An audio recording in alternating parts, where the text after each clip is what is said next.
Hello to all you patriots out there in podcast land, and welcome to episode 305 of Canadian Patriot Podcast, the number one live podcast in Canada.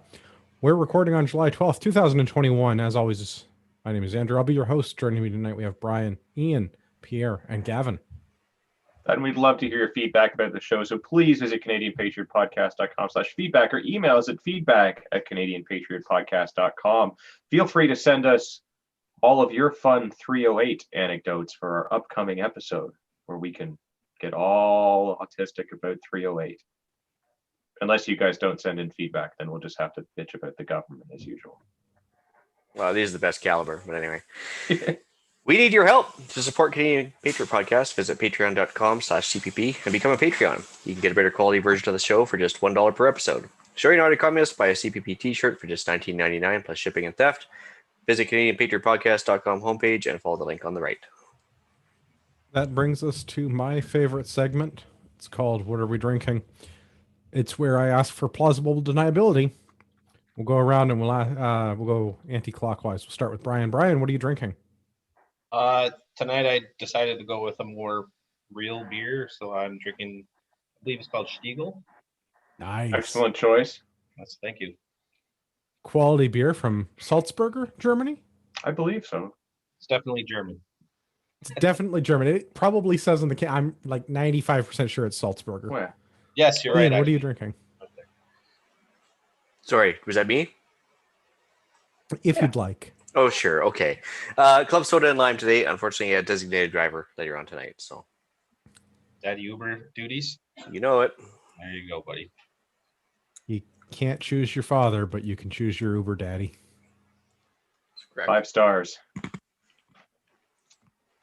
In reality, Yeah, what do you I should actually take a couple drinks because, she's dying tonight. So I actually have to watch her and I just need to settle the nerves a bit. But Yeah. I think it's still wrong. Well, I mean, roadies, right? You just put it in the cooler, drink it in the parking lot while you're waiting. Yeah, you have to be sober to get there, but there's nothing that says you can't have a few in the parking lot. Yeah. That's true. Yeah, I never thought about it that way. Pierre, what are you drinking? I've got some 40 Creek and Pepsi and potential cold shots, depending how late we go. Attaboy. Man with a plan. And a backup plan. Gavin, what are you drinking? I am drinking Evan Williams bourbon and Diet Pepsi this evening. Bourbon. I haven't had Evan Williams. It's not bad. Right on. I have Landshark Lager from Margaritaville. I also have Landshark Seltzer. I had the cherry and the lime flavored one today. It was weird. Better than White Claw. Yeah? How was the Yeah. last card, by the way? What's the carb count on it though? Still 0? Ooh, didn't look 90 calories, wasn't counting the carbs, but I'll have to investigate for science. For science. I understand. I can probably tell you because it's in my food journal here. I just was not paying especially close attention to it. Fair. Two 12-ounce cans with 6 grams of carbs, according to MyFitnessPal. Oh, that's all There you right. go. So Yeah. 3 grams to a can, I guess. Yeah, so can't get like hammered on it, but I could enjoy 1 or 2. Okay. Well, I mean, better than White Claws, in my opinion. Well, I will have to give one a try. Oh, and Brad on YouTube is drinking Captain Morgan's private stock and Pepsi. Good boy. The cola of discerning Canadians. Yeah. I do have Captain Morgan. That special stock that's the squarish kind of one with the cork on the top. It's very, very yummy stuff. Yeah. Ian is Actually, our resident rum expert. funny enough, we were in a store the other day. I know him, and he was just kind of glancing, and I was like, "Have you tried this one yet?" He's like, "No." I was like, "It's worth a purchase." And he's like, "Oh, that's good." I was like, "Yeah." I was like, "It's a nice treat from time to time." It was funny. And to answer Mark's question on YouTube, Landshark is brewed by a bunch of breweries. They follow a recipe. It's all Jimmy Buffett branded stuff. So there's a bunch of places that make it. And yes, it is not unlike Corona. Russell stuff. Rasul March, if you're not signed up yet, sign up. End of the month. Are you guys in tip-top shape? I know Ian's got his route all mapped out. No, but I'll still do it and still finish it because I'm an idiot like that.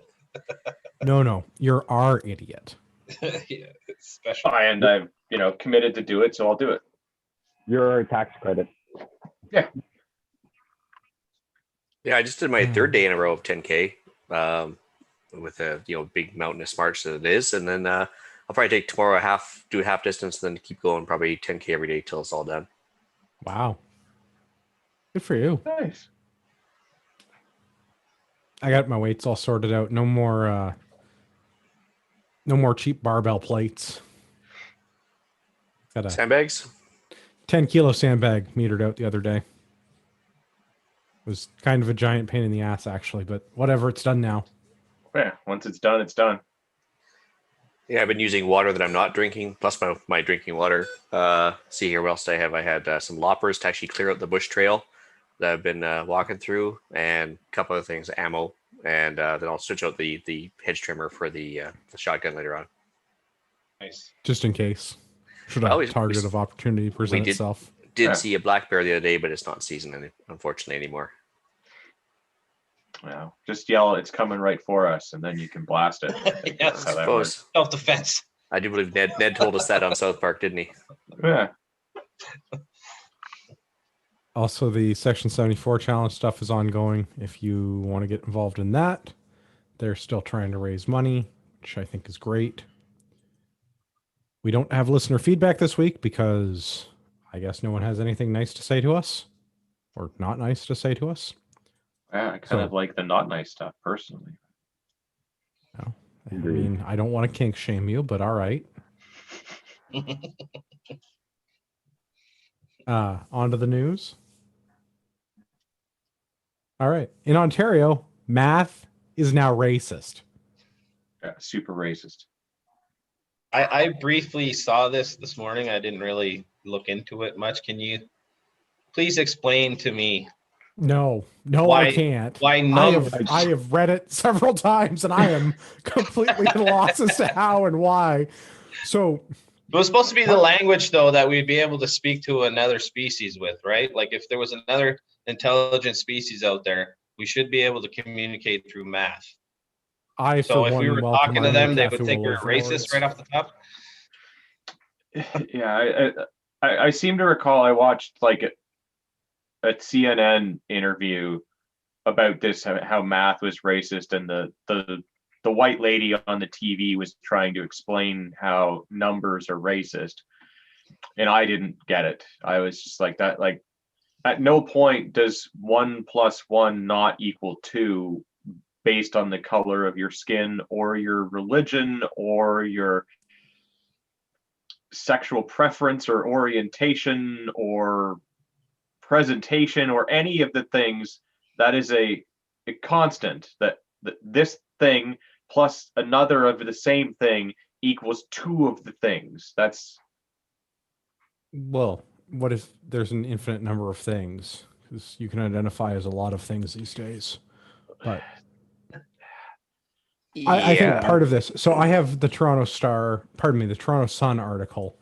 And I also have the actual Ministry of Education for Ontario documents on this. Part of this, I think, is the Toronto Sun and the right-wing Twitter being, I shouldn't maybe say right-wing Twitter, conservative Twitter. Is there anybody that's conservative on Twitter anymore? Well, the controlled opposition that's still allowed to be on. The cucky conservative part of the internet is very upset about this. Or I guess the cucky conservative Canadian part of the internet. This is getting into a very small demographic as I try to explain who's mad about this. But there's a small number of very angry people on the internet in Ontario. I think there's a lot more upset about this than there really needs to be because math be racist and stuff, yo. And the Toronto Sun is just trying to make a lot out of nothing, I think. I don't understand the government's position on this, having read through the curriculum and the description, but the press release from the minister, the education minister for Ontario, That's the part where I think I understand where the math be racist part comes from. Okay, because I couldn't figure it out. I thought it's because like we didn't use dime bags instead of buying a bunch of food was the part where it was racist. Well, part of the thing, we ran through this in BC a little while ago as well. So they used to have story problems in math. You know, you'd have like Johnny has Yeah. 3 wagons and Sally has 4 wagons, and how many wagons did the two of them have put together? And you have to solve the story problem. But now they're saying because up until this point they haven't incorporated First Nations, Inuit, and Métis into the story problems, that's racist. So now what they did in BC is they literally, I'm not kidding, they went like Johnny has 3 canoes and Billy has 4 canoes. How many canoes are on the reserve? And that is less racist. I mean, and people around here are like, this is stupid. And this is like actually kind of insulting to Native people. But yet they figure that is less racist by doing it that way. So every subject matter in high school now and junior high and everything else has to have a Native component in it or else it's racist.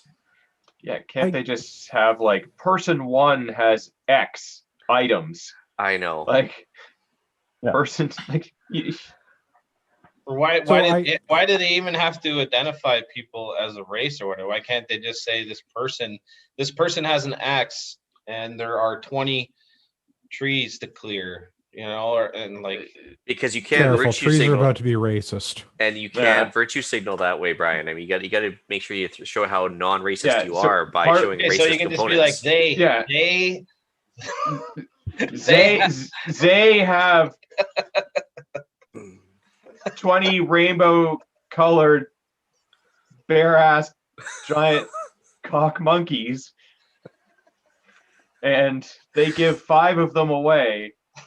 No. How many genders are there left? The library in London apologized for the bare ass cock monkey earlier today.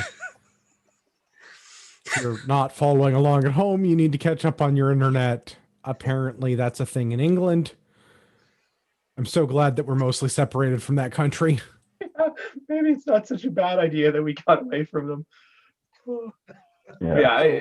Going through. Oh yeah, you guys suck at soccer, by the way, too.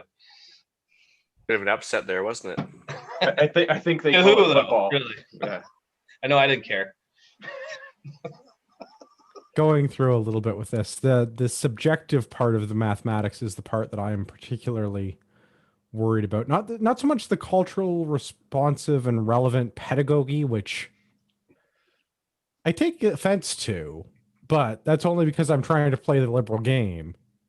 So the culturally responsive and relevant pedagogy reflects and affirms students' racial, social identities, languages, and family structures. Okay, cool. I don't care. I just don't. If Billy's got 2 mums, that doesn't change how we do math. Yeah, he still has 2 moms. 1, 2. Right. I mean, you can be culturally responsive all you want, but it doesn't change the math.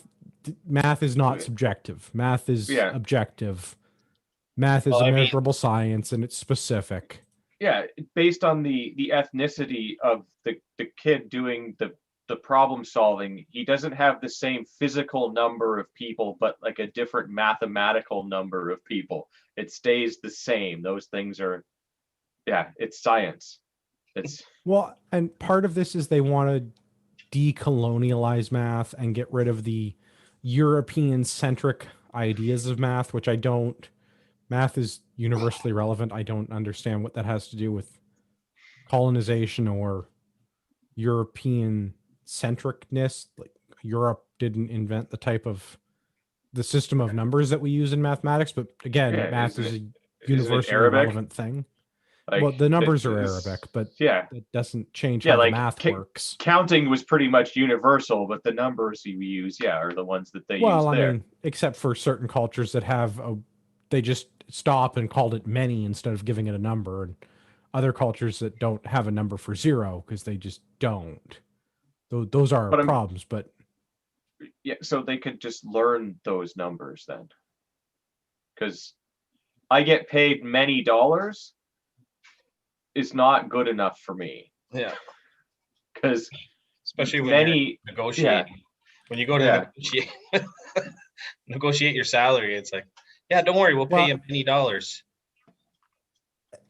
I think this is really where they're getting to, is they want this to be for the equitable outcomes, and part of that goes directly to being able to get jobs. That's part of the statement for the spokesperson for the Minister of Education's office, that where's the quote that I want? The world has changed, the economy has changed, and so I should be doing this in like a snarky liberal voice. Yes. The world has Quick, changed, go get a and the turtleneck. economy has changed, and so should the curriculum that inspires and informs our students and leaders of not how that works. tomorrow. Yeah. That's Not how why that our works. government was proud to launch a new curriculum that focused on the job market, gives young people the skills they can apply to their lives and their households, to their personal budgeting, with an emphasis in financial literacy. We're taking action to ensure all children, especially those facing barriers to success, have meaningful pathways to quality learning and graduation, access to post-secondary education, and good paying jobs. How was that? Was that like a good whiny liberal? That was Yeah, pretty That's good. pretty good. Okay. So All right, good. how do they have like subjective answers and financial literacy in the same? Well, so thing? like the equitable outcomes and teaching people to budget, like I'm 100% on board with that. Yeah. You, absolutely. Yeah. Now, should that be part of grade 9 math class? Maybe not so much. What do you mean teaching people the budget? I thought money printer go burr. I thought that was the. Well, I mean, Well, but money that's printer like, how do do you go burr. how do you teach people to budget and have fiscal responsibility when you're not teaching them how to math correctly? And that's what it boils down to, is because a lot of this It doesn't curriculum- matter because they can just go get a free loan from the government, right? And that's the part that's confusing. Like, we're gonna teach you how to balance a budget, or for your house. I'm like, well, if you make $2,000 a month and your out is 2,300, I don't. I mean, that kind of goes without saying, you would think.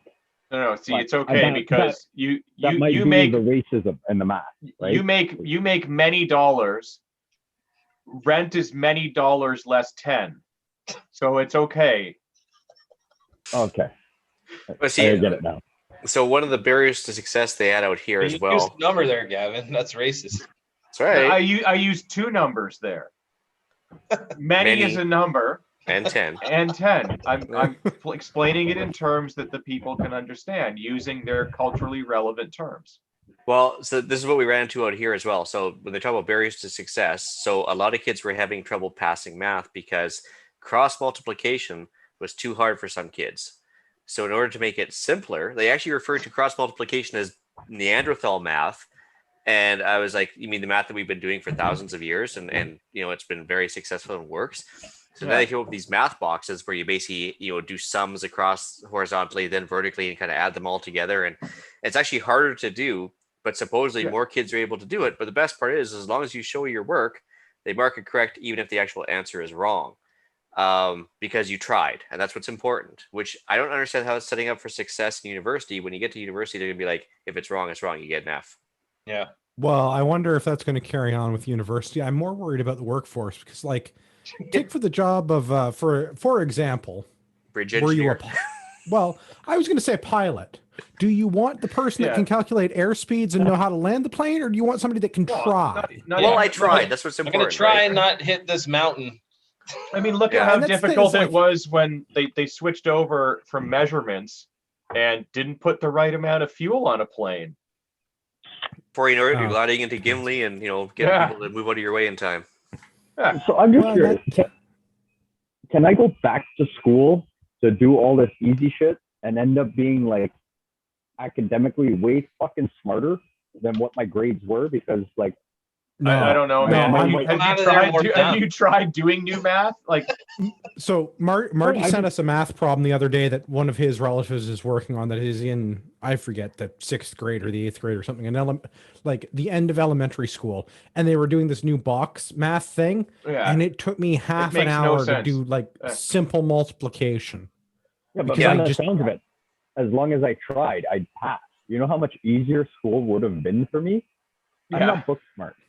Right? I I'm not mean- book smart. I'm very hands-on learning. You show me something once, and like 4 years later, I'd probably still be able to show you. But like, I can read a book or read a paragraph on something, and like 3 minutes later, not remember a fucking word I just read. Right? Like my brain just doesn't work that way. But from the sounds of it, how, Ian was saying like, hey, as long as you try, like, buddy, I could have gotten free school with how smart I could have been by bullshit my way through everything. Yeah. I think I think all of us would have been like. But the problem is everybody gets an A because they all tried. So then how does that set them up for success into university entry as well? Because now you're all equally smart, and I don't think that the point is to set people up to go through university the way that you and I went through university. I think that the point is to set people up to go to university to take pedagogy degrees in like actual basket weaving. Yeah. Right? You're going to go to university for a touchy-feely subject, not a STEM field. Gender studies, Well, and but you're gonna get your $80,000 worth of debt to get your bachelor's degree to prove that you can do pedagogy, and end up working at Starbucks because there's no demand for basket weaving. Actually, as a cottage industry, there probably is. How are you going to communicate to the bank how much money for a loan you need, and then how are they going to communicate back to you how much you have to pay monthly when we're not allowed to use math? Yeah. Well, that is a difficult problem to solve. My mortgage is many big. Yeah. I need many money. So who knew that Idiocracy was a documentary all that time? Well, that like you look at like I mean, you look at all of the scores for like math across all of the provinces and all of that. Like none of them have been getting better or even maintaining. They've all been getting worse. And now no, they've been scoring lower on the test. That doesn't mean they're getting worse. Yeah, it's been getting worse. And it's not golf where a lower score is better. Oh, if I would have known when I was in school. Now, is this like, are they going to do this so that now they can say like the numbers are going back up because as long as you try, you're going to pass? No, it's better than that. They've so Gavin, I don't know if when you went through school, when I went through school, this was still a thing. They had streamed core classes. So in Ontario, you had to take so many credits in various subjects. You had to do 4 maths and 4 Englishes and phys ed and like a couple of sciences, and you had some electives, and it totaled up to like, I don't remember, like 40 credits or so. Yeah, ours was sort of similar. Like we had our mandatories and then some electives. Right. So you went through and you still could do OAC and stuff. Yeah. So I went through after OAC was abolished. And they had a streamed program, and it was based on your competency and where you expected to go in life. So if you were going to the workforce immediately after school, or a trade, because they didn't differentiate trade school from the workforce. If you're going to college, if you're going to university, or if they put you into the enriched program, if your school offered it, which most did not. So they're ending the streaming program, at least for math and other subjects in Ontario. They no longer have this because they're creating too many disparate outcomes for, no, that's wrong. Disparate outcomes. There we are. Disparate outcomes for students, because some people can't go to university math and do well. Yeah, our just school, not going to stream it. It sounds like they just changed the names of the things from like when I was in school and you were like they cut out a grade. But like we had, gifted and then like everyone else. Right. So like if you did really well, and when you did like your, every couple of years you do like that, multiple choice, fill in the dot, big stats can big standardized test. Yeah. Yep. And then like if you did really well on that, you might be lucky enough to go and have to write another one and get like accepted into the gifted program if your school had it. But basically you're doing the same thing. It was just supposed to be like all the smart kids are all in one class so that you can go through pretty much the same curriculum, maybe a little bit more advanced, but like the teachers wouldn't have to slow down teaching you to go and help the other kids, is I think was kind of how it was. But it's basically the same thing. There was 2 levels of the same curriculum, basically. So up until recently, there was up to 4 levels. Some schools only doing 3. So it sounds like they're going back to just single. Everybody just does the same thing. Well, because Yeah. instead of catering to the top end, they're catering to the bottom end. And just like over in Chinese universities where the minimum mark is 60% all the time, they're always going to pass. Over here already, nobody skips, nobody fails. So no matter what, you're going to pass. And Well, and that's why Well, I think the post-secondary thing, like, this is not to prepare you to go to university, because university is just going to be a diversity marathon. Like, who is the darkest, most left-handed, strangest gender, most socioeconomic disadvantaged person? You get a seat at university. White Western man, you do not. I vote we should go on beard length because I think I'd win. I mean, if that's a way to get people into university, again, I think that automatically having a beard, unless you identify as one of the other many fairy tale creatures, you're not getting preferential treatment. That's a seat they can be giving to someone else. we could crowdfund a CPP scholarship for the most based individual to go to school. Biggest beard wins. Well, I mean, There you go, those kids are like 18, 19 years old. It's not going to be a very long contest, I don't think. no, but if you do find one that's majestic, that guy wins for sure. Oh, Or girl. absolutely. Or girl. Or other fairy tale creature. Yeah. Or what is it them and they or Yeah, or they. yeah, there. That's yeah, them or they. You never know. Yeah, some people on YouTube make some good comments here. Part of it is the homeschooling idea. Unfortunately, I don't think you're going to be able to get away from this completely. Even if you are doing homeschooling, you can maybe reduce it, but I don't think you're getting away from it because standardized curriculums. Yeah, and also like your kid will have to talk to other kids at some point and understand their dumbed down version of math so that they can communicate. Well, a lot of the homeschooling curriculum now is done online as well in group chats. And so like, I think, well, my one daughter's done 4 years of homeschooling off and on. And yeah, no, it's still there. You're not avoiding it. A lot of the assignments, basically you basically can score a higher mark by hitting off all the tangent talking points that you need to cover off in a regular class. And obviously I don't understand the tangent talking point stuff in STEM. I did like, it's math. You add, you subtract, you multiply, you divide, which is really just more adding and subtracting. Well, could you imagine like when you get into like doing some like when you're just doing like math, like theoretical math with pen on paper kind of stuff, like whatever, like you can screw that up all you want, no problems. But like when you get into like, I don't know, chemistry, and you're doing that whole like, let's put certain chemicals into other things. If you don't measure right because you mathed wrong, that can be pretty friggin' dangerous. Yeah. You're right. Or My 2 cents on the whole thing. Yeah. awesome. I mean, awesome for everyone else, but maybe not for you. Like, Yeah, when you start blurring the lines in something as black and white as math in our school systems, I mean, come on, we might as well just turn around and kiss our asses goodbye, guys. The world is over. Oh, we're so screwed. We're so screwed. Yeah, it's over. I'm sorry. There's no coming back from this. It's maybe things that are over. This is a good time to segue. We should go to a National Post article. COVID is over in Alberta.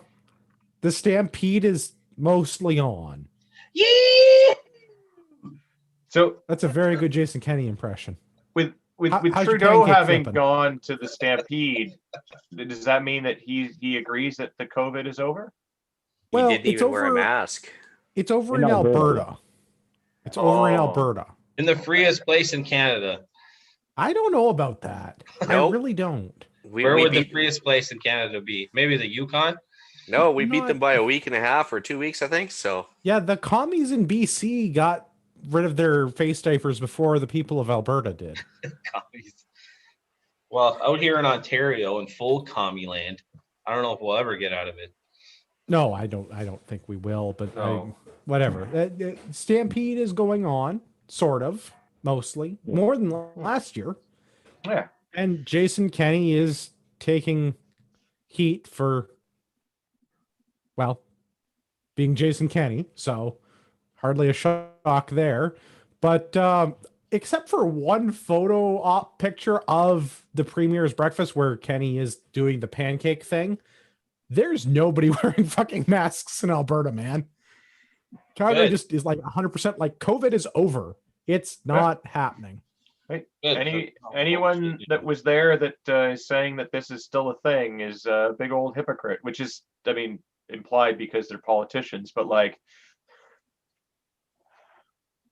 Give it 2 weeks and see if the numbers go up. Well, that's worthwhile talking about because I think right now they're talking about 258 cases in the city of Alberta, and the city, Alberta? 258 hospitalized, I think is the number. Wait, for getting bucked off animals or for COVID? For COVID. yes, more people have been bucked off of animals than have died of the COVID this week. Yeah. For the I COVID. can't. You know what? I'd rather take a risk on getting COVID, no mask in the sea of people, than try to get on one of those friggin' horses or something. Fuck that. I mean, yeah, fair enough, but you're not somebody that really strikes me as a cowboy. So, I mean, this is an expected outcome. Then, I mean, can you really blame the bull for trying to knock that dude off? Like, you know where they tie that rope, right? Yeah. Yep. That is. So think about it. What would you rather go up against? COVID or a raging bull with his nuts tied up? I mean, Both? do I have to get the vaccine or I can just go up against it? No, you can That's go true. up against COVID vaccine free. I like. Oh, I'd yeah, probably I'm ride gonna a bull. continue to like What? keep doing the things that I'm doing then, because Yeah. Keep on keeping on. yeah, I enjoy every time the government tells me I'm allowed to do something, and it's like, yeah, I will definitely start doing that again immediately. Yes. I have certainly not been seeing my friends and doing these things. Oh, wow, this whole time. It feels good to see you guys. Yeah. Yeah, Oh, so I can have company over other than my only resident of the household I live in? Awesome. Thank Yeah. you. It's been so long Glad since to I've do like that, seen my friends and, last night. Yeah. Yeah. oh, the Albertan says that maybe the photos that I saw on the internet are not as good as what's going on actually in Calgary. So, the local Walmart to the Albertan, which is near Calgary, 25% of the people that he's seeing are going unmasked rather. The counterpoint to that, I suppose, is you're shopping at Walmart, so maybe not the most intellectually advanced group of Albertans to begin with, but probably a good cross section of Canadians. Sadly. yeah, I mean, can't argue with that. But Probably where you're going to gain some ground on not having a mask anyway. Well, I don't know. I'd say it's 50-50. Like, a bunch of those people ain't going to care, and a bunch of those people are probably going to just believe whatever's told to them. Yeah. well, that's kind of what I'm getting at, because I mean, take your average Walmart and then yeah. Well, and that's, like Walmartian? yeah. When the regular flu season does hit in fall, like they're already predicting for wave 3 of the Delta 2 plus secret Epsilon Delta. something. Yeah. Super Whatever. Delta deadly. Man, virus. I can't wait till we get to a good frat house for this. Lambda, Yeah. lambda, lambda. Yeah. Well, I don't know about that. But yeah, once the flu season hits, there's definitely going to be a push from everybody because they're going to just think it's the Ronas again. And yeah, we're going to have, like, I think the masks and the other stupid things is probably going to become like a seasonal thing. Even if it's not mandatory, like stores are going to start enforcing that kind of nonsense just so that they like virtue signal. Well, didn't No, we it's eradicate the not flu? wear masks. Everybody should just stop wearing them. I've been trying to like push my luck. I've just been going into places without masks on, and like Wow. a lot of times people don't say anything, but once you go into some of those bigger places, they get all over you. But Well, you start dealing with like the corporate overlords because some Yeah. kid making minimum wage got told that he has to say something. yeah, exactly. Well, Like- it depends on the type of place as well. Like if you go into like a, left-leaning business, whether it's big or small, they're probably going to be pretty stickler for the rules, right? Although, and that's the thing, right? I work for I guess you could say, semi sort of big box quotation mark store, right? So if I go into a location, I have to show that I did my self-assessment according to the Ontario government website that tells me if I can go to work or not according to how I answer these questions. Right? I got to write down the time I went in, to take my temperature at certain place, at some of them. This, that, I have to log in, log out via QR codes, this, that, blah, blah, blah. Well, I walked in one day and they're like, hey, you got to sign in. I was like, hey, 4 people walked in front of me. I was like, did you ask them? No. Did you take their temperature? No. I was like, then what the fuck's the difference? Yeah. I'm like, you're controlling me, which I semi sort of understand. I was like, you want workers to be safe.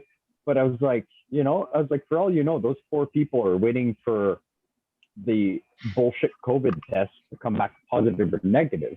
I was like, and there's no screening for, the potential thousands of people that walk into some of the locations.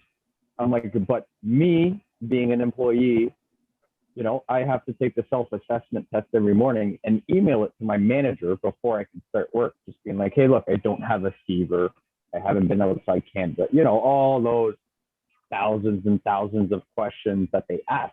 And I'm like, why is it so important for me coming into work, but you don't ask a single question? You don't do the whole math thing, whether you agree with it or not. It doesn't matter, right? That's what they're implying. I have to do one, no ands, if, or buts. But Joe Blow can just walk in and just be like, no, I can't. And you don't say anything about it. So it's that difference, right? Like, I don't get it. And I'm hoping so we go postal on someone at someday. what? Yeah. Maybe we should clarify something. I don't know if we were unclear. Chris brings up that businesses are trying to do what they're trying to do to stay open and not get fined by the government. I don't. Yeah. I don't Absolutely. fault the individual businesses. I think that the problem is that the more corporate global homo your business gets, the more likely they are to have rules enforcers. Yeah. Like I went into a very, very small business the other day who I know the 3 people that work there. Nobody was wearing them. I put my mask on. I walked in and I was like, oh, good. We're not doing this. Great. Rip that off and have a normal conversation. Yeah. Definitely the type of clientele that goes into a place and its geographic location, because I was in the sort of more northern part of the province over the weekend. Nobody was wearing masks there. Like we were in a cab. Cabbie had it around his neck. He didn't say nothing. I didn't put it on. We went to a few places where no one was really doing anything about it. But yeah, if you're closer to a more, larger urban center where there's more left-leaning people, they're going to be a little bit more like that. And if they cater to that audience, then yeah, the business is going to have people that enforce that more.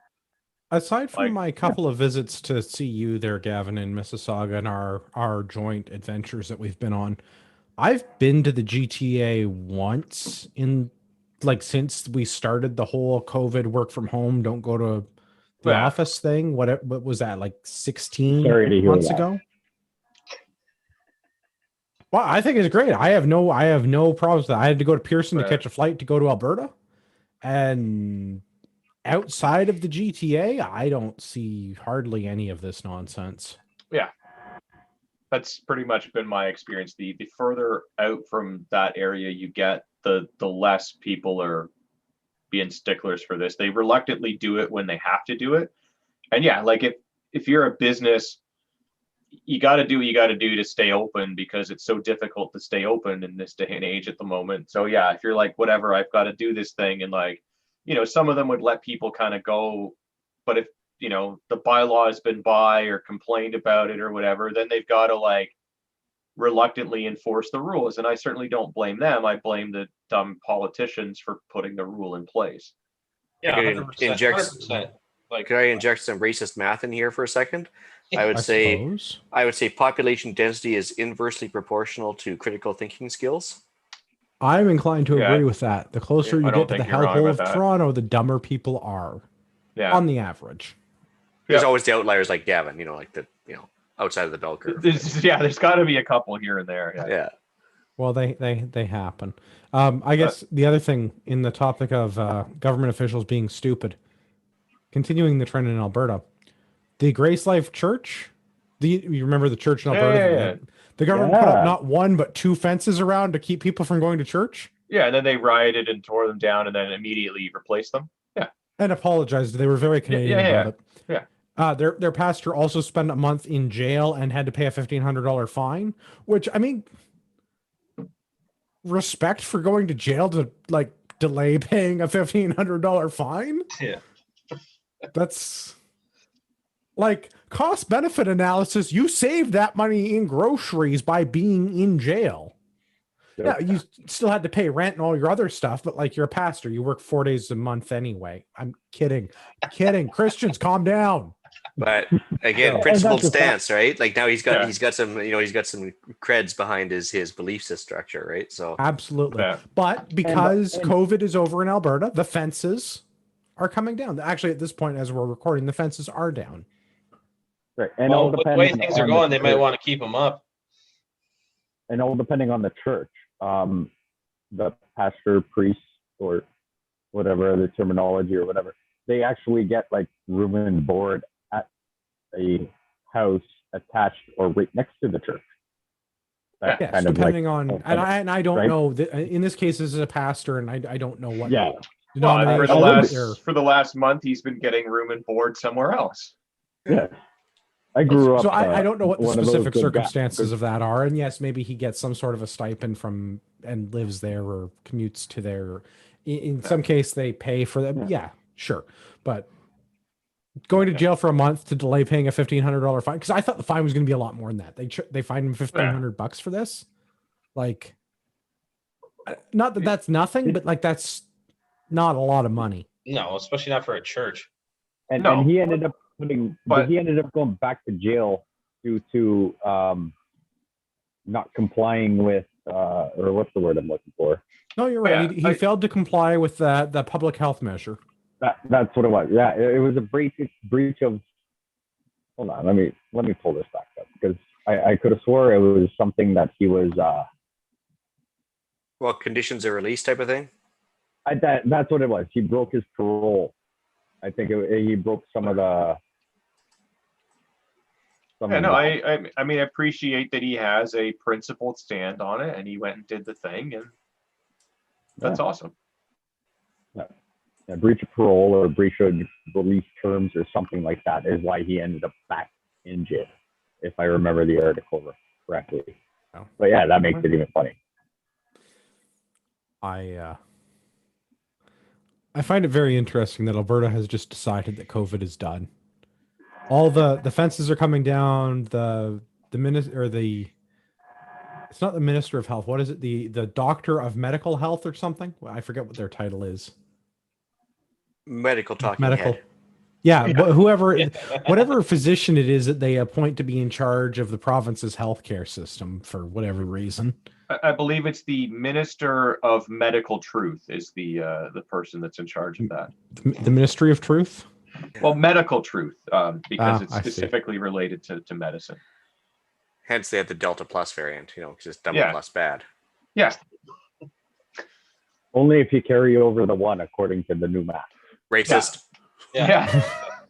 And sexist. Yeah. You're going to get the isms. Let's get the whole list. Well, Well, actually, in the topic of how we can be racist, misogynist, white men, and so forth on tonight's panel, because not to speak for everybody, but that's how I identify. We should pick on the government about residential schools? yeah.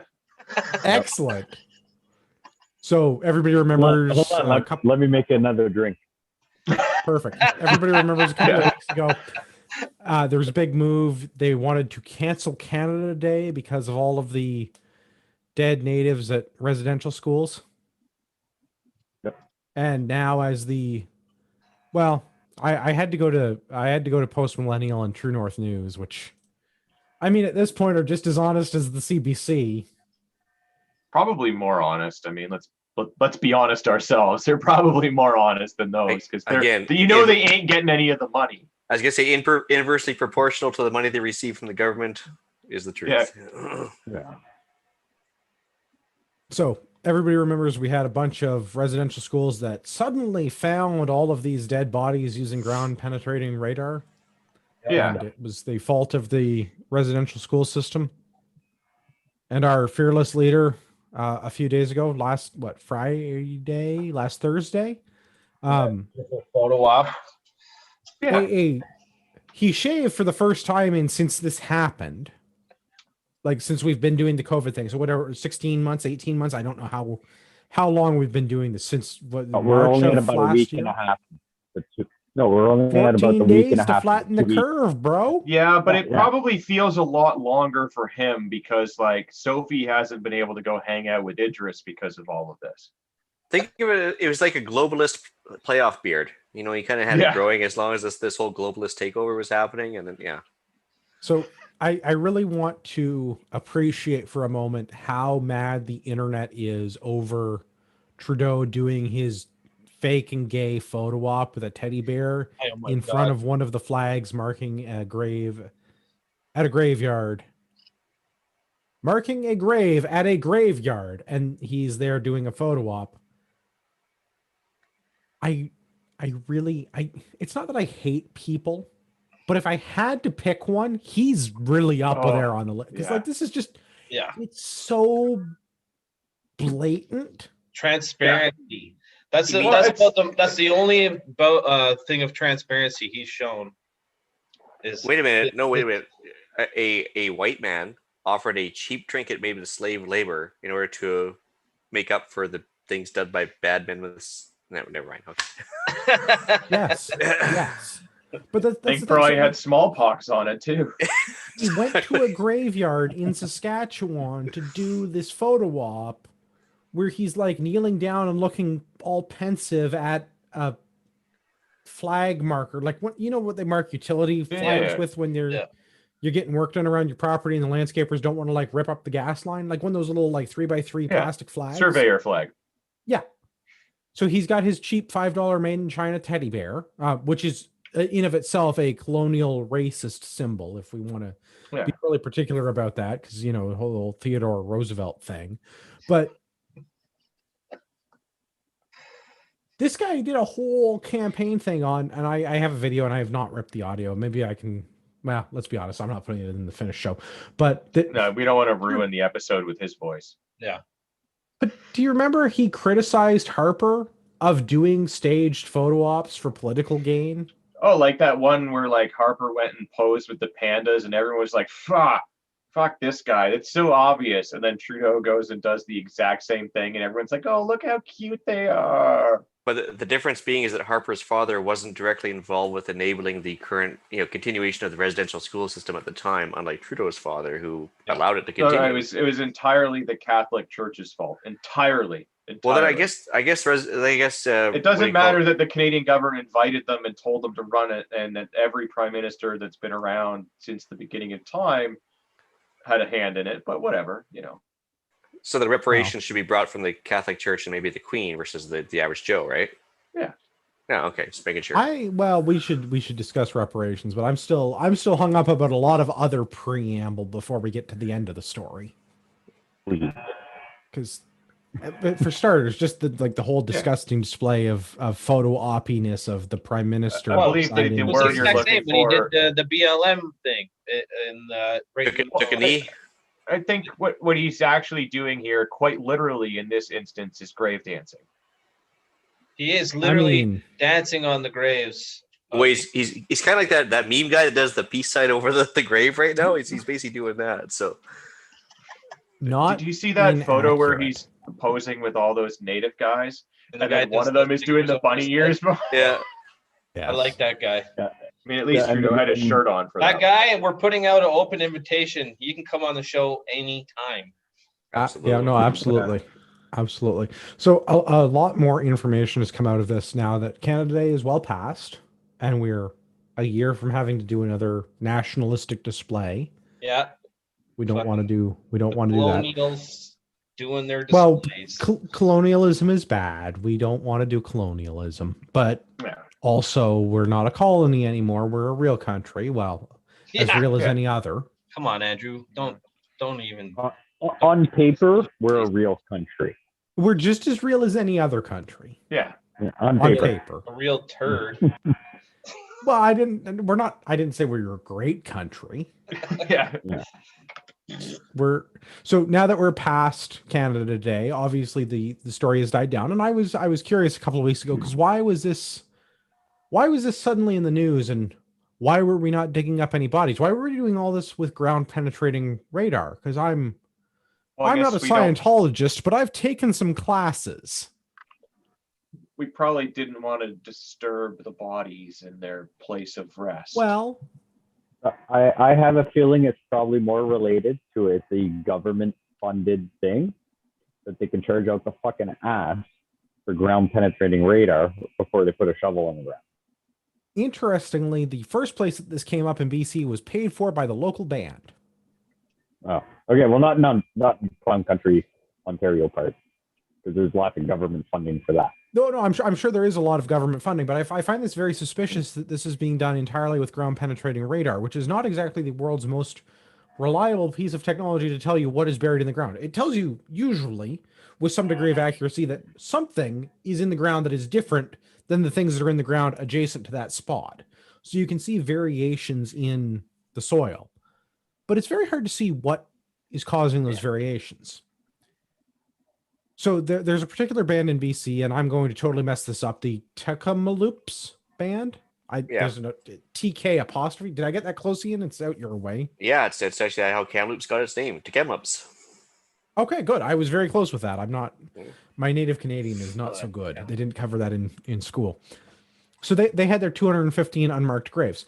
But if we go back to the Truth and Reconciliation Commission that was initiated by Stephen, literally the devil, Harper,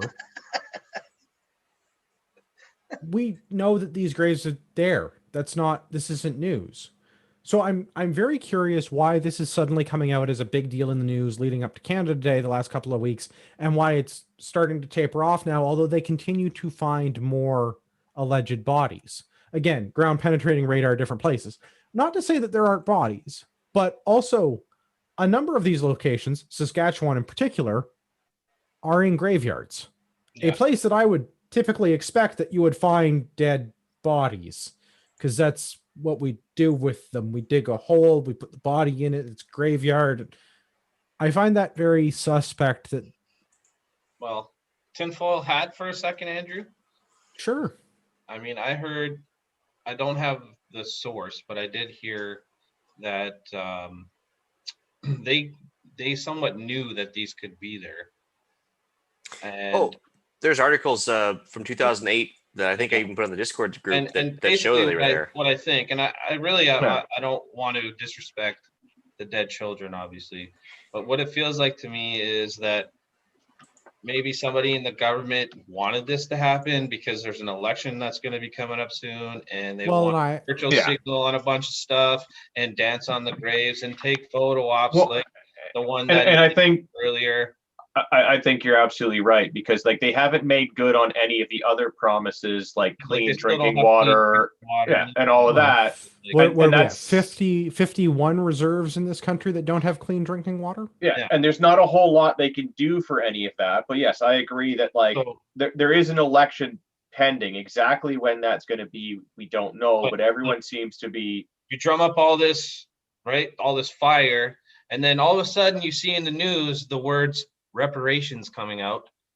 You telling me that that's not going to be like, well, we'll get to the reparations piece. Or that's when they're going to actually properly, and if you vote for me, we will properly investigate this. We will actually dig them up. We're going to But the Truth and Reconciliation Committee findings have already done most of this legwork. Maybe not with specific individual cases, and certainly not with the digging them up piece, but I don't know that this is I what the don't know that liberal we want to government be does best, though. doing that. They 'Cause- make a grand gesture that accomplishes nothing, costs a fortune, and Yeah. wins the votes. Yeah. It's not going to do Fair. anything.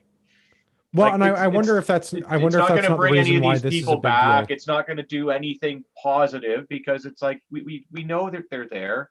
Whether we know that they're actually legitimately in this spot or not, we don't know. But it doesn't really matter. We know that these people died while they were under the care of the state.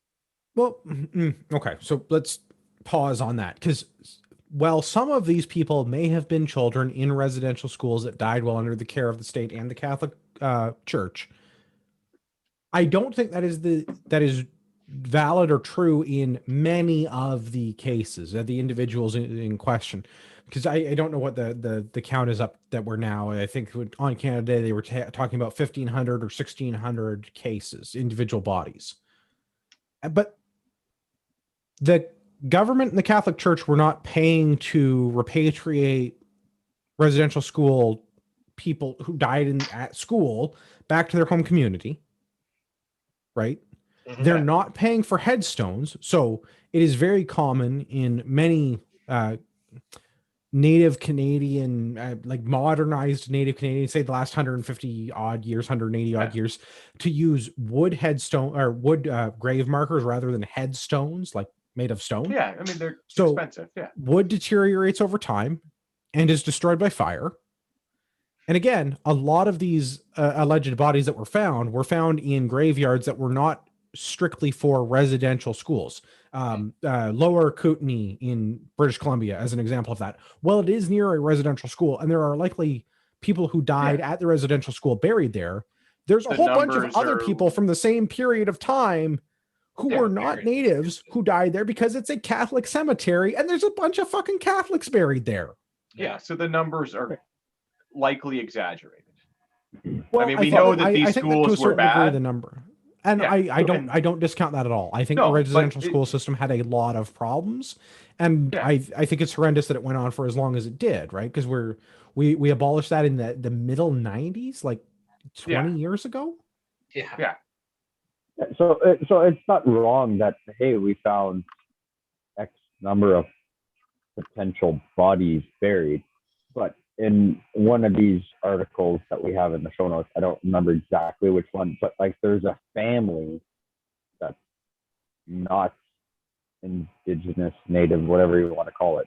It said like, no, we have family members buried there because this was a semi sort of communal burial site, right? Like it's not, hey, there's 1,600 bodies from residential schools. They're like, no, this was like a regular communal burial ground. And but I mean, obviously Well, exactly. that I mean, doesn't like, go for that doesn't advertise the proper info they want to put towards this, but like, get your fucking facts straight and report on actual facts. Or Well, I don't think that's the Well, media I mean- party narrative, right? They don't want to No, report on the actual facts because a lot of the stories when this came out, and this is part of the reason why I've put this off a couple of weeks and we didn't get into it when it was first coming out because I wanted more information because all of the news stories that were coming out were highly inflammatory and very, very subjective, if I can use a racist math term. That there wasn't a lot of good information, but the implication was that these were all Native children that died at residential schools, and like the math just does not add up. So, like, it's too convenient. The timing is questionable. There's something the government. I know. I feel like I've said it 305 times. The government is up to something, but like also 305 times I've been correct. So Yeah. But wait, there's more. Yeah.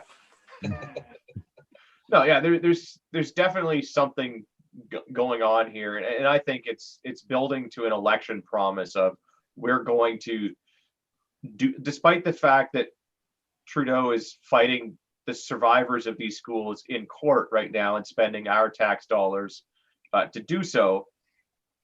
He will then go and show, his deepest condolences with his $5 Chinese made or other inexpensively made teddy bear trinket thing while literally grave dancing. It's yeah, there is definitely a lot more to this story to come. Well, and I and can don't we go mean back to like the finding out what it is. It's the why are they doing this now? can we go back to the Teclam Loops band for a moment? Because their thing, this came out like they started reporting this. I think it was in mid-May, early May, and they said the report was coming out in mid-June. And as we're recording this, this is the middle of July, and there is still no report from the band on their 215 bodies that they discovered. So, not again, not to detract from like No. children And- dying is bad. Children dying in government schools also bad. Yeah. I don't And- think there's a lot of people that are going to disagree with the government killing children being a bad thing. No, and honestly, like if I was one of the people running a school like this and I had a child die under my care, guess where I would probably be trying to hide them? In a cemetery. Well, and I don't In and even know amongst that, the that other bodies. Like it just seems like it's a good place to do that. but again, the media is making it out like Yeah. the BBC and Al Jazeera, for examples, those two in particular. If you read some of the articles that were coming out in the middle of May, they made it sound like these were mass graves, like bodies stacked on bodies, covered in lime, put in a pit, like mass graves, like Killing Fields, Khmer Rouge kind of mass graves. And that's not the case in, well, any No. case that I've been able to find out of any of these No, reports. they're a But large the number of implication individual is that they're graves. mass graves, Yeah. and they're not. That's not the case. They are individual graves, quite frequently in common cemeteries, Catholic cemeteries, but common for the use of that Yeah. community. Yeah, not just a random field It's- in the middle of nowhere. Right. It's not just the back 40 behind the residential school. Yeah. So I don't. I don't have anything good to say about the government, but I also don't have anything good to say about the media in this because I am curious what else is going on that this is being used as a distraction leading up to Canada Day, and why the reports that were forthcoming have suddenly disappeared. We're not getting those reports that we were promised. The corona stuff is dying down. They needed something to like stir people up, and maybe they're like the media is seeing that the writing on the wall and has the things that an election's coming, so they're going to start shit talking the liberal government or government in general as a, hey, if you don't pay us the money, we're going to keep doing this through the election and That's make fair. you We look should go bad. back to one other point that you touched on, Gavin, about like if you were going to hide a body of somebody that died in your care, you'd use a cemetery. That's a valid point. I mean, that like a cemetery would be a good place to hide a body. Yeah. But also, if you were in a position where you were running a school in, say, 1880, the odds of all of those students surviving is not as good as it is today. Oh, absolutely, absolutely. Like you got to look at everything in context, and like we know from like firsthand accounts from people and all the other evidence and like there are some really horrible things that happen to these, and like no doubt it's a school run by the government, like where they handled all of their care, not just their education, but like all of the care, and these kids were forced to go there. So I don't doubt that horrible things happened. But yeah, lots of people back then died of weird random things that people don't die of now because healthcare, nutrition, measles, and all of the other things we didn't have back then are higher. So yeah, there would have been some that like died while under the care of the state, but not because of any sort of foul play on their part, but just because bad luck. Because sometimes people die, and earlier points in history, like as recently as 100 years ago, a lot more people didn't make it to adulthood. Could you imagine the difference in I don't know what the numbers are, but like just like infant mortality as an example, 100 years ago versus today? Like I don't know what the numbers are, but it has to be astonishingly high by today's standards. Yeah. People are living way longer right now. Well, people are living longer now, but they're also like they're making it to adulthood now, which didn't. It has become a more common thing in more modern times, right? Like sure, because you don't have threats like back then. Like, you can get killed all kinds of different ways back then. Well, not only that, but Oh, people yeah. had 10 kids back then because they knew that, 3 or The 4 of them mortality rate, weren't yeah. going to make it. Some So, wouldn't make it to adulthood, and that's Well, I mean, it was They not also- uncommon for a woman of 13 years old to be married and pregnant, which now is absolutely disgusting. Yeah. But that's They how it also- was because we didn't live as long, so they did all of that stuff earlier to try to get as many kids and all of the other things. They also didn't have TikTok, Facebook, and Instagram that you Exactly. kind of got bored, so you had to do I'm the looking dirty. at that as so a you pro. entertained. TikTok Oh. or having sex at 13. No, not having TikTok, not having TikTok. To be clear, the elimination of social media would be in our benefit as a Well, society. I don't disagree. I just wanted to clarify before I disagree. Yeah, no, with you. it's Yeah, it's sorry. important. Yes. Yeah, We're it's on the same important. page. Yeah. Yes. Minors can't consent, and also social media is bad. Partly because minors can't consent. I feel like those are related points. Yeah. I'll jump to that. Refer back to our 2-part episode on Uncle Ted's manifesto. Yes. Okay. Now, if everyone, mostly Ian, would like, now I'm willing to address the reparations thing that's in the CBC this week. Are you sure? Well, let's not get kicked off of YouTube tonight, gentlemen. I will do my best. And that's promise. all I ask. As long as Okay. you show your work and you do your best, you get a Yeah. participation ribbon, same as the rest Hey, I of the panel. tried. And Yeah. that's All right. that's right. You tried to remain on YouTube. Right. So, So, yeah. anyways, redacted and Well, yeah. I mean, I have mixed feelings about this because, like, yes, there are people that are alive. There are people that are not even that old that have been through the residential school system, and it doesn't sound like a good time. Yeah. But again, the government, and to a certain degree, the Catholics, the Catholic Church, and yeah, okay, Catholics are going to get all uppity, the same as the Christians got upset at me a minute ago about something, but like. The Catholic Church is maybe not my favorite large global institution because they have some questionable history. Yeah. I mean, if little a religious institution is going to do some stuff to some kids, I'm looking at the Catholic Church first. Yeah, they're the first suspect. okay, well, I mean, let's just skip the whole whether or not reparations are a good or bad thing. They've already been paid out. Like well, residential, I residential think that school we're still reparations were. paying them out. Well, no, we paid them out over a decade ago. Yeah, but we found new bodies. That's a whole different ballgame. So, but what I understand is like she's calling for reparations as the newly installed chief because I'm sure she wants to come off as a militant toughie. I get that, but I don't know if she wasn't paying attention during her schooling or something. But they've already been paid. Like, Well, Did she go I guess- did she go to a government school? Well, She yes, didn't pay so this is where attention we should- 'cause Yeah. math is racist.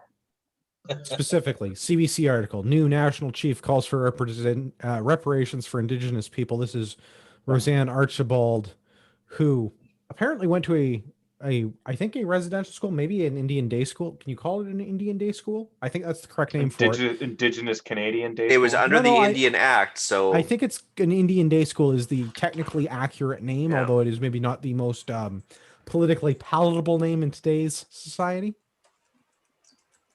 So we're at almost $5 billion in reparations for residential schools, and our current government, led by the shiniest of ponies, is continuing to fight the natives in court over paying out reparations.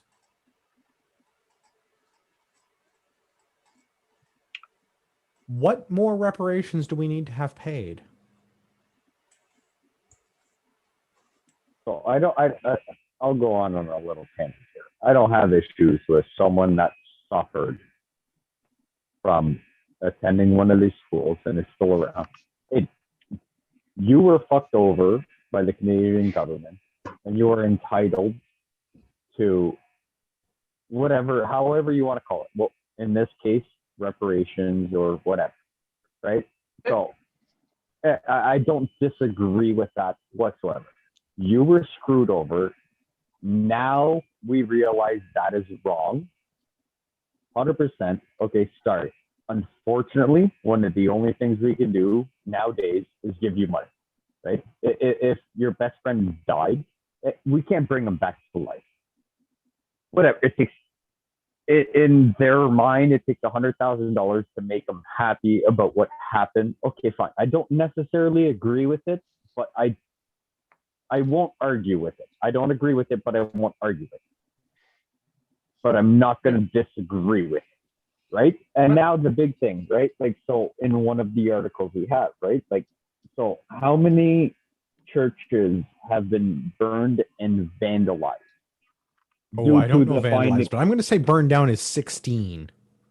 Okay, well, it gets a lot more with the vandalized part, right? And I mean, we can get into statues. Okay, so let's just say, due to the information being found, how many things have happened that are out of the norm, whether it be vandalism, burning, or taking down a statue, right?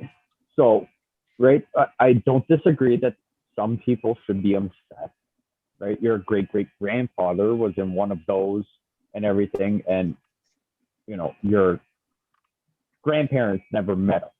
Okay, that's shitty for them, but you, as one of the descendants that would have never, ever met them, I don't owe you shit. And now, the only way I can think of this as a way to start explaining is like, okay, so 9/11. I know that was more American than Canada, okay? But let's just use that as an example. 9/11 happened, right? A few bad people, according to a specific religion, or practicing in a specific religion, did very, very bad things that a lot of people in that religion think condone, right? So do you think we could have vandalized, burnt down, or did anything to a mosque and not be advertised as neo-Nazis, right-wing extremists, or whatever, or have any of the political backup that these people are getting for saying, burn the fucking shit down? That's the issue I today, have with absolutely not. But in 2001, I mean, in at least in the U.S., like maybe small town cop looks the other way. I don't know that you're getting away with it in a place like a big place like Washington or New York, but like, maybe small town America, the cops look the other way. They don't look real hard to see who did it.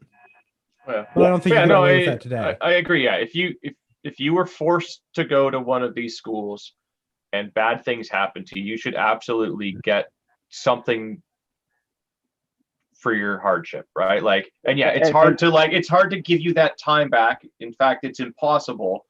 But the only thing they can do is be punished, sort of. And the way to do that now is to give them some money as compensation, as I'm really sorry that this happened to you. Hopefully this makes your life easier. Now, the government, the ones that forced them to go there, so they should be partly responsible. The Catholic Church should also be partly responsible as the ones that ran it. So they should be paying at least half of it, if not more than it, because they're the ones that actually did the thing. They're responsible for the day-to-day administration, and I do find it suspect that the Catholic Church, while they have the Catholic Church in Canada, whatever their name is, the Diocese of Canada, has put aside money and fundraising programs for Native Canadians. Right. They haven't actually managed to raise that much money for Native Canadians. Oh, so it's like the government where they like the earmark the stuff, No, but then never spend it. The government has done much more for reparations thus far than the Catholic Church has. But I mean, there to Pierre's point, there is a difference between something that happened in 1880 and 1980. The people that did it in 1980 have names and addresses, and we know where they still live. Absolutely, yeah. If it was done directly to you, you deserve compensation for the hardships that you faced. If it was your great grandfather, like, I'm really sorry, that sucked for him, but like, you have to draw a line somewhere. And if it wasn't you, and I'd even go like, if it was your parents that had it and they died recently, I'd be like, okay, like that's still cool. But yeah, you get to a point and it's just like, how far back into history are we going to go? Because it's now like, if somebody far back went into through that history is school a and very then good had like point. 20 kids, and then those 20 kids had 20 kids each, do we have to pay out each of those grandkids for the thing that was done to one person? And do they all get the same amount, or they just get like, well, we all get $50 because it was one amount for like the person that it happened to. So like, here's your 1/100th of that because we're splitting it amongst the living heirs. So I don't understand. I don't know right? what You the right live way in to the- solve that. Yeah. I don't know what the right way to solve that problem is, and I mean, there's a whole moral, ethical dilemma as well as the financial aspect of that. If we can ignore the math being racist for a few minutes, the other problem that I have with this is that the Indian Act is a protected class of people that already get a separate set of treatment from the rest of Canadian society. I mean, the government is shitty at administering Native affairs in this country. Literally everything, but yeah. Well, but I mean, Indian affairs, particularly in this country, because 51 reserves without clean drinking water. But also, if you have your status card, you don't pay taxes, you don't need a fishing license, you don't need a hunting license, you don't have to care about hunting regulations that the rest of us have to be concerned with. You can use drones. Yeah, but hunting with drones is just a traditional. I know thing it's for the them. traditional practice. I understand. I was reading my Ontario Out of Doors magazine today, and there was the St. AR-10's Clair drones and out of season is totally how they did that 150 years ago. I want to say So it's the they- St. Clair River, and I don't know if this is true or not, but apparently there's a native band who has a control over a border waterway between Ontario or Quebec and the US. And you have to get another watercraft license if you're going to be on the Canadian part of the water because the native band owns it, and it's another $100 on top of your like your existing. So if you get a boating license, then you have to get like your Indian boating license. I'm very confused about it, and I angrily threw the Out of Doors magazine out as I normally do after about 2 articles, because I usually look for Keith Cunningham's blurb at the end and then I throw the rest of the magazine in the trash. But if we already have all of these, like, effectively two-tiered society, admittedly the tiers are not well treated, but if we already have this two-tiered society and we already have all of these other rules that are in place to give preferential treatment to our natives, what amount of money is going to fix that? Well, that's already been determined, Andrew. Like, okay, so I put an article in the show notes there from March of this year. So it shows you how short-term a memory the CBC itself has. This article basically says, okay, so they paid out $3.23 billion in compensation and other costs already to 38,000 claimants over the residential school problem. They're entitled up to $275,000 each. It's already been paid. These people have already been paid three ways from Sunday. So if the chief comes out and says reparations are needed, she's just taking a page from BLM and just trying to see what she can get. But as far as her if you don't ask, you ain't gonna get it. Well, yeah, but as far as her residential school argument, that's moot. I mean, in 2007, this was settled and people have been paid out. And I know I have some friends that got paid out over this thing. So, I mean, like, it's a done deal. Like, I don't understand what she's coming back again to the well for. Like, I guess she can. I don't know, but it just seems odd that the proof's right in the pudding from the CBC itself that they've been paid already. Yeah. I don't know what more that they. I shouldn't say they.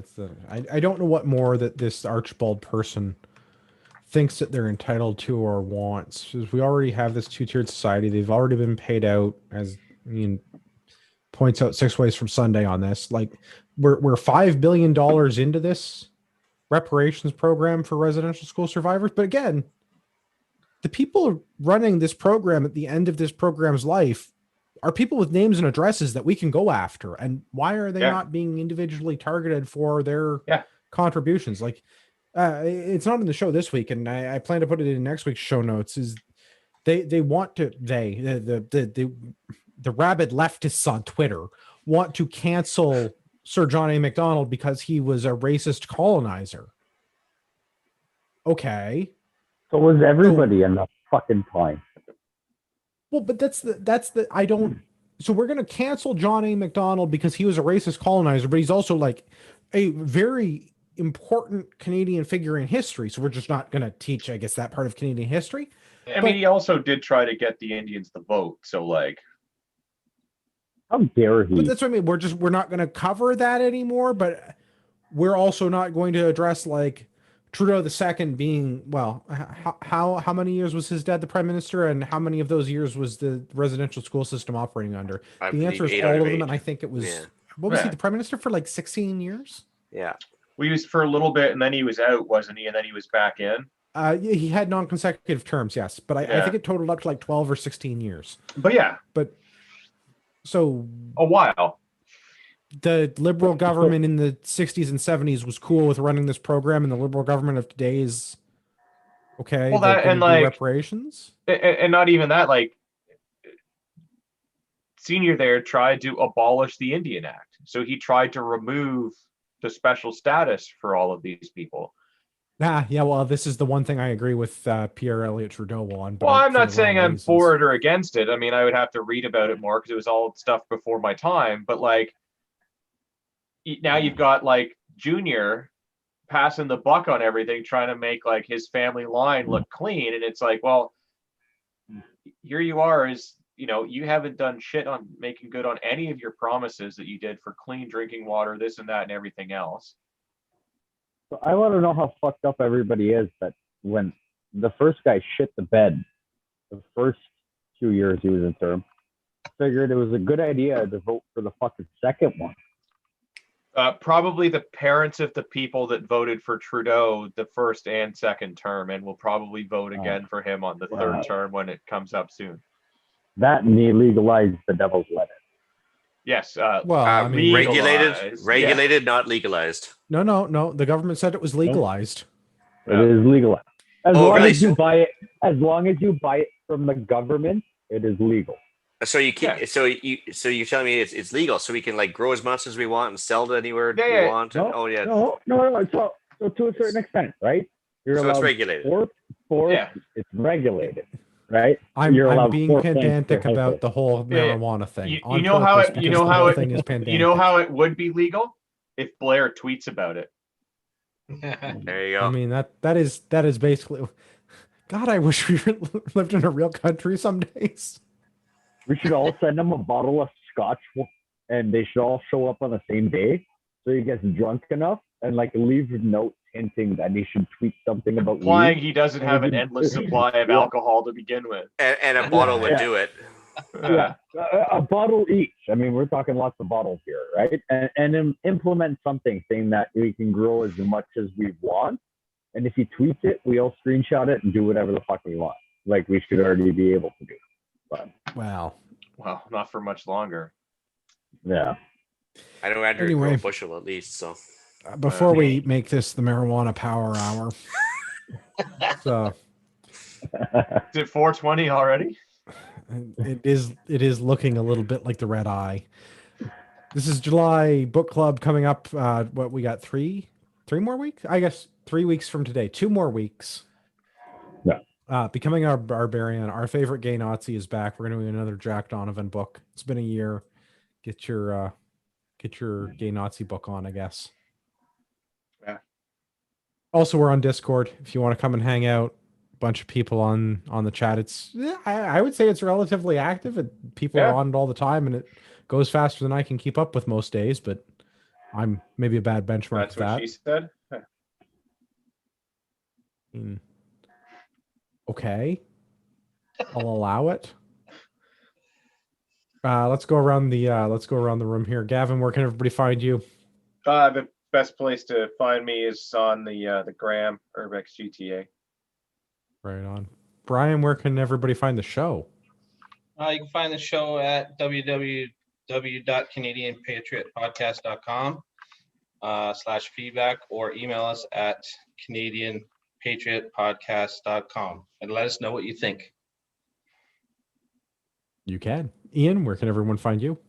you can email me at theislandretreat@gmail.com, or you can find me pontificating about ways to be less reliant on the man on Canadian Prepper Podcast, Sunday evenings, 9 p.m. Eastern on YouTube. Coming more and more relevant every day. I'd say the last year has been our heyday, hasn't it? It's just like Not been bad. Pierre, you got any closing thoughts? Government sucks. Perfect. Sold. I'll take it. If you want, I would like to subscribe to your newsletter, good sir. If you really want to find me, I have Instagram. I don't do Book of Faces or anything else. I haven't had that in years. But go on YouTube and my name on the YouTube screen is what you can find me at. I know I haven't posted anything in like 6 years because I still don't know how to do it. I've got like 9 things posted and my wife did it. But if you really need to reach out, I mean, talk to someone on the show or whatever, and I'm sure they're friendly enough to reach out my way. Or if there's that big of a demand, I can figure out the Instagram. Fair For the enough. right amount of money, he will start posting feet pictures on his Instagram. And for an even righter amount of money, he won't send you an unsolicited dick pic. $20 is $20, buddy. No, I get it. Facts, yeah. Ammo's expensive. You got to do what you got to do. Yeah. Yep. If you've listened to the show this long, discount code when you're shopping at RagnarokTactical.ca, use the discount code Patriot at checkout, save yourself some money. I am probably going to have to increase the shipping rate in the near future because I got dinged with a pretty good one the other day and I was not. It cost me $20 to send something to Toronto.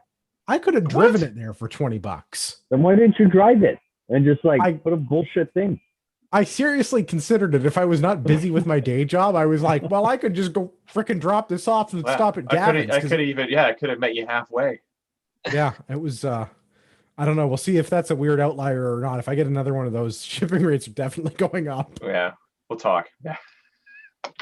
All right, so we've got all of that. I think that's... Oh, I almost forgot. We have to apologize to Rod Yeltaka. I don't have a good reason. We're just apologizing to Rod tonight. Yeah, sorry, Rod. We're very Canadian. We're just apologizing to everybody. We were being too inclusive that if we had another white man on here, it would be considered racist. I'm sorry. Did you just assume both his race and gender? And all of ours? Fucking right. Fucking No, right. but like 6 is an even number, so wouldn't that be like some kind of colonial racism? No. So 6, right? So as long as you keep it only 5 white people, you're good. Once you go past the handful. That's right. 6 is a colony.